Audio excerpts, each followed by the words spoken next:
अस्सलामुअलैकुम नाज़रीन, आप देख रहे हैं दबंग न्यूज़ और मैं हूं आपका मेज़बान अली भट्ट। नाज़रीन, इस वक्त हम मौजूद हैं कराची, जहां पर सालाना उर्स मुबारक हज़रत कलंदर बाबा होलिया का उर्स जो है वो जारी सारी है। और इस्लामाबाद से और पूरी दुनिया से दूर दराज से जो है वो नाज़रीन ज़ायरीन जो है वो इस उर्स के हवाले से आए हुए हैं। तो हमारे साथ इस्लामाबाद से मराकबा हाल के रुकन अली असगर ज़ीमी साहब भी हमारे साथ मौजूद हैं। इनसे कुछ सवाल करेंगे। अस्सलाम वालेकुम जी। वालेकुम अस्सलाम। सर से बताइएगा कि हज़रत कलंदर बाबा औलिया का तलमात के हवाला से क्या आपके ख़यालात हैं, क्या आज़ार करना चाहेंगे इसके हवाले से? माशाल्लाह जी, ऐसा है कि अल्लाह ताला की इस कायनात की तख्लीक में जितनी नौहें बनाई गई, इन सब में जो सबसे बेहतरीन सन्नाई है वो इंसान है। ठीक है। और इस इंसान के लिए अल्लाह ताला ने खलीफा का लफ्ज़ इस्तेमाल किया है, इन्नी जाइलुन फिल अर्द खलीफा। एक अमूमी गलती ये होती है कि हर इंसान आदमी अपने आप को खलीफा समझता बैठता है। कानून ये है कि हमारे अंदर खलीफा बनने की सलाहियत मौजूद है। ठीक है।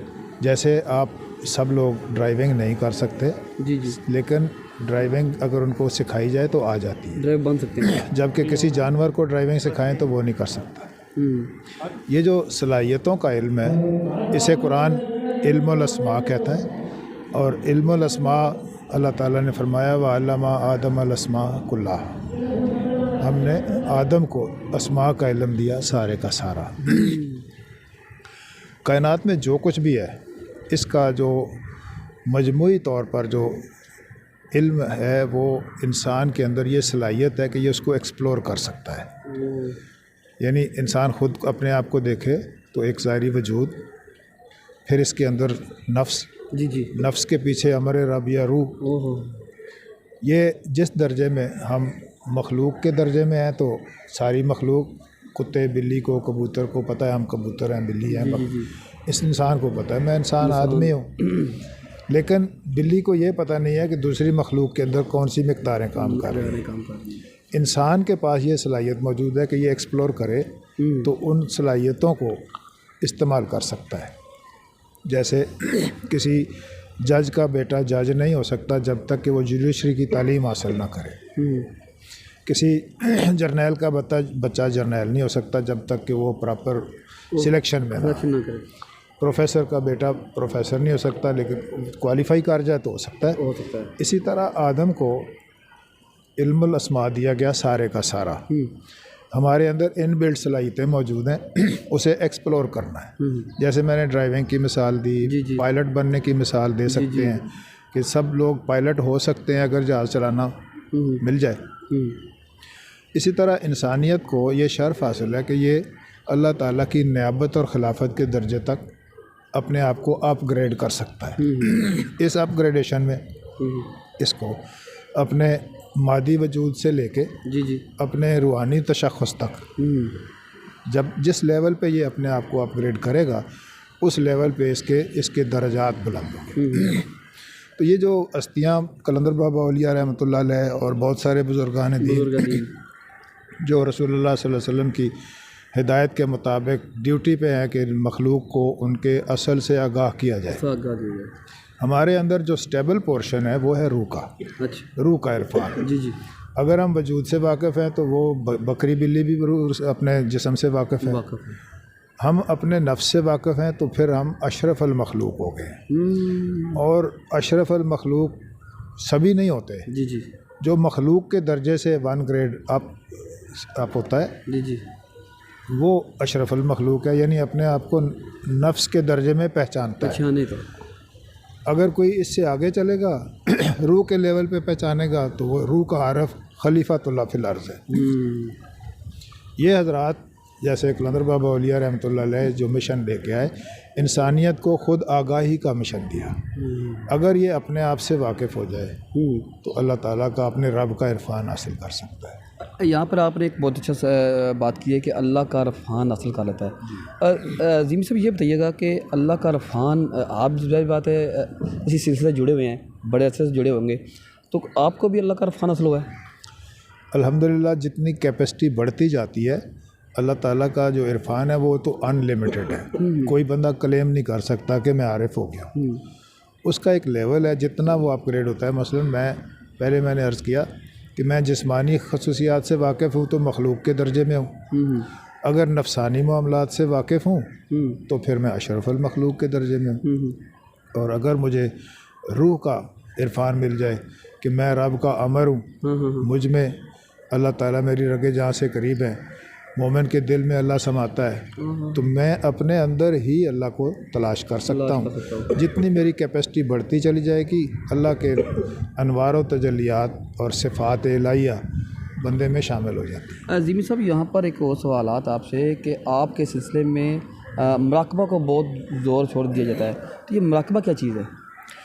असल में शौरी तौर पर आप किसी भी तरफ जब तक मुतवज्जे नहीं होते, किसी भी शय को जान नहीं सकते।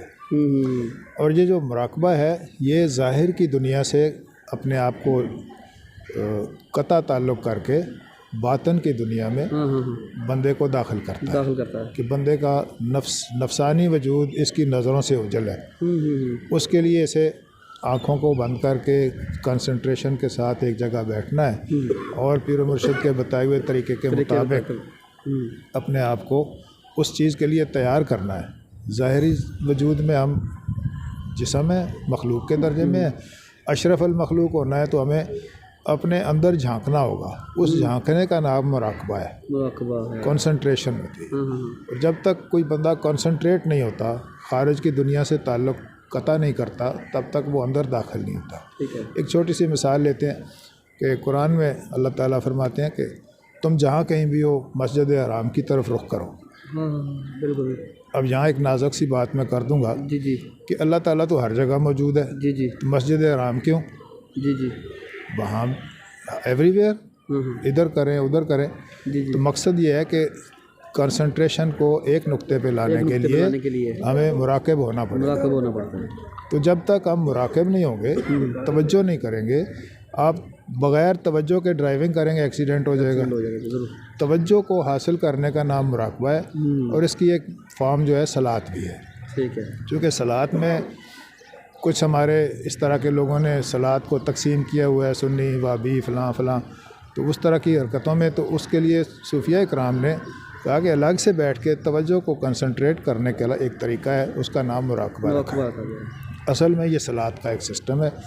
इसको हासिल करने के लिए खारिज से ताल्लुक़ कता करके अपने इनर सेल्फ में, तो वो मिसरा अल्लामा इकबाल रहमतुल्लाह अलैह का कि अपने मन में डूब कर पा जा सुराग़े ज़िंदगी। तो सुराग़े ज़िंदगी हमारे अंदर है और उसे हमने पाना है। कैसे पाएंगे? जब खारिज से डिस्कनेक्ट होंगे, इनर सेल्फ से कनेक्शन मिलेगा, बात बनती चली जाएगी। ये फिर ज़ौक़ व शौक़ पे है, पीर मुर्शिद की शफ़क़त से है कि कौन कितना जल्दी इरफान हासिल कर सकता है। ज़ीमी साहब, ये बताइएगा कि सिलसिला ज़ीमिया में तिमलाद तलीम दी जाती है, उसमें एक लफ्ज़ है बर्दाश्त। बर्दाश्त के साथ एक जुड़ा हुआ लफ्ज़ है गुस्सा। सर, आपने सिलसिले के साथ जुड़े हुए रहते हुए अपने आप पे गुस्से को कितना काबू पाया हुआ है? माशाअल्लाह। बर्दाश्त के लफ्ज़ को मैं लफ्ज़ ज़ब्त से जोड़ूंगा। जी। जिसे मजबूत कहते हैं। किसी भी शय को आप मजबूत कैसे समझ सकते हैं कि जो जितना ज़ब्त कर सके, बियरिंग कैपेसिटी ज़्यादा हो जाए। जी। तो जब इंसान, हम अल्फाज पे भी गौर करेंगे ना जी, तो ये बात सामने आती है कि गुस्सा बर्दाश्त की आखिरी हद को कहते हैं। जिस जगह बच्चा छोटी सी बात पे रैश हो जाता है, जी, बड़ा आदमी थोड़ा उससे आगे हो जाता है। जो और फ़क्र के लाइन पे चलने वाला बंदा है, और हमने देखा कि रसूलुल्लाह सल्लल्लाहु अलैहि वसल्लम ने अपनी आयात तैयबा में कभी गुस्सा फरमाया ही नहीं। जी। तो हमें, चूँकि वो रोल मॉडल है हमारे सामने, तो गुस्से से परहेज़ करना रूहानियत की दुनिया में पहला स्टेप है। अगर इसको हम अपनी क़ुव्वत बर्दाश्त बढ़ाते चले जाएंगे, जैसे रसूलुल्लाह सल्लल्लाहु अलैहि वसल्लम को ऐलान नबुव्वत के बाद 13 साल तक मक्की ज़िंदगी में बेइंतहा तकलीफ़ें दी गई। आपने कोई रिएक्शन नहीं दिया, किसी को थप्पड़ नहीं मारा, बद्दुआ नहीं दी, किसी के साथ जवाबी इंतकामी कार्रवाई नहीं की। तो हमें वहाँ से ये रोल मिलता है कि ये अफ़व व दरगुज़र क़ुव्वत बर्दाश्त को हमने बढ़ाना है। तो उसी रोल मॉडल के साथ जुड़ के तो हमने ये करना है। जब तक हमें क़ुव्वत बर्दाश्त नहीं होती, तब तक रूहानी इल्म तक रसाई नहीं हो सकती। तो ये आसान सा एक रास्ता है कि सबसे पहले तो सूरह अराफ में एक जगह मैं आयत कोट कर देता हूँ। सूरह अराफ 7 नंबर सूरह है, उसकी 154 नंबर आयत है। मफ़हूम बयान कर देता हूँ। उसमें फरमाया गया कि जब मूसा अलैहिस्सलाम का गुस्सा साकित हुआ जी जी तो उन्होंने वो अलवा उठा ली, लोहे, जी जी जिन पर ये लिखा था जी कि जो लोग अपने रब के साथ ये ताल्लुक़ कायम करते हैं उनके लिए रहमत और शफ़क़त लिख देता है। अब उसमें हम ये समझते रहे कि अल्लाह ताला जो लोग अपने आप पर कंट्रोल करते हैं उनके लिए, जब मूसा अलैहिस्सलाम का गुस्सा साकित हुआ तो उन्हें वो अलवा नज़र आई। गुस्से की हालत में किसी भी शख्स पर कोई रूहानी इल्म का इंकशाफ नहीं हो सकता। अच्छा, ये बताइएगा कि लास्ट में दबंग न्यूज़ के प्लेटफॉर्म से आप अपने अज़ीमी बहन भाइयों को कोई मैसेज कन्वे करना चाहें? बस मैसेज तो यही है कि मरकज़ी हैसियत मुर्शिद करीम की एक रोल मॉडल है जी जी जो रसूलुल्लाह सल्लल्लाहु अलैहि वसल्लम से उनका ताल्लुक़ है और वो वहाँ से रोशनी लेते हैं उसवा हसना की। जी जी तो हमारे सामने ज़िंदा वजूद के साथ एक कैरेक्टर है जिसे मुर्शिद करीम कहते हैं। अगर हम उनकी पैरवी में अपने आप को रखेंगे तो बहुत जल्दी मनाज़िल तय हो जाएगी। बहुत